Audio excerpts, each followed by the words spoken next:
and I rate the chance of a nuclear war in my lifetime as being fairly low.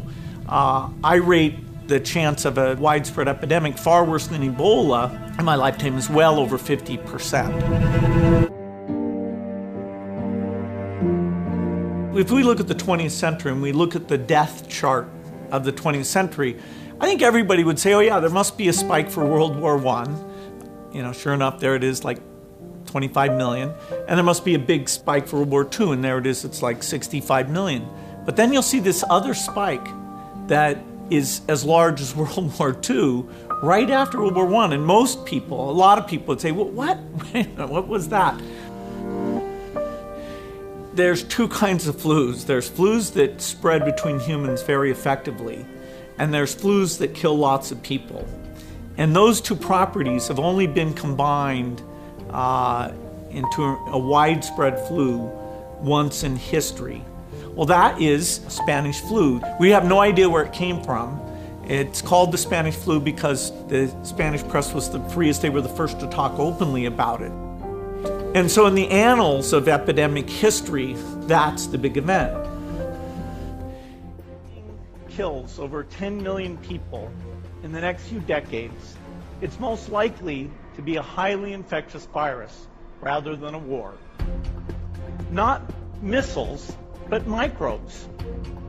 Now, part of the reason for this is that we have invested a huge amount in nuclear deterrence.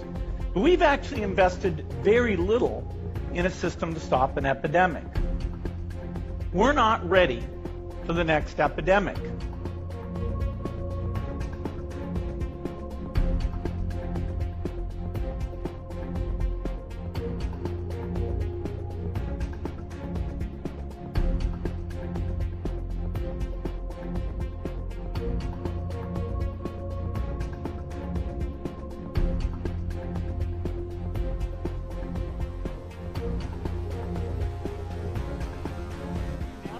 If you have a group like that to say, hey, look at something like a Spanish flu in the modern day. Health systems are far better. And so you think, hey, that wouldn't be very bad. Well, we tried it, and there are some assumptions we had to make. But what we showed is that the force of infection because of modern transport, which compared to 1918 is over 50 times as great. And so if you get something like a flu, and you look at that map of how within days it's basically in all urban centers of the entire globe, that is very eye-opening. That didn't happen with Spanish flu in the past.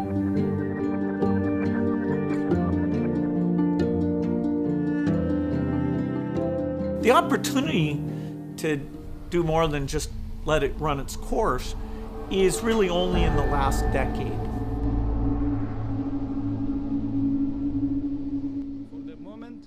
We are not witnessing the uncontained global spread of this virus, and we are not witnessing large-scale severe disease or death. Does this virus have pandemic potential? Absolutely, it has. Are we there yet? From our assessment, not yet.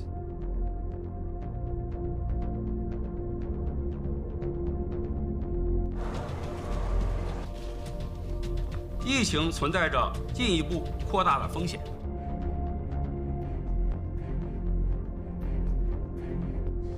WHO has been assessing this outbreak around the clock, and we're deeply concerned both by the alarming levels of spread and severity and by the alarming levels of inaction. We have therefore made the assessment that COVID-19 can be characterized as a pandemic. Нұрсұлтан және Алматы қалаларына карантин енгізіледі. Президент жанындағы төтенше жағдай режимін қамтамасыз ету жөніндегі мемлекеттік комиссия бүгін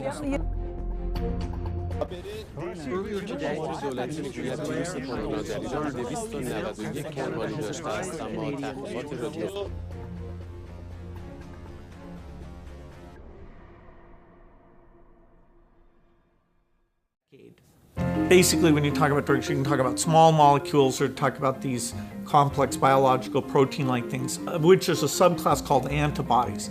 Antibodies are the molecules that the immune system naturally builds to attack disease. Today, the idea that somebody says, oh, here's an antibody, make a lot of it, make it very quickly, that's right on the cutting edge. And the Ebola epidemic showed me that we're not ready for a serious epidemic, an epidemic that would be more infectious and would spread faster than Ebola did. This is the greatest risk of a huge tragedy. This is the most likely thing by far to kill over 10 million excess people.